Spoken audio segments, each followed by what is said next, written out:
այն մեր բոլորի և մեզանից յուրաքանչյուրի առօրյա կյանքի կենսական մասն են, մեր օդն ու ջուրն են, և երբ ապօրինաբար կալանավորում են ակցիայի մասնակցից մինչև պատգամավորներ, քահանայից մինչև սրբազաններ, գործարարից մինչև ազգային բարերար, մենք անպայման ունենալու ենք պառակտում, թուլացում, վախ և անարդարություն։ Տեր Աստված հարցրեց Կայենին.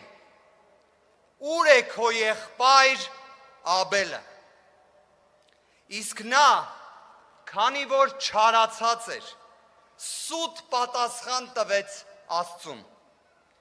«Միթե ես իմ եղբոր պահապանն եմ»։ Այս բառերի մեջ թաքնված են հավաքական անտարբերությունն ու վախը, և հենց այս ամենն է, որ թույլ է տալիս ունենալ այսքան քաղաքական բանտարկյալներ, այսքան քաղաքական հետապնդումներ։ Մենք պետք է փոխենք այս միջավայրը և միասնաբար ասենք.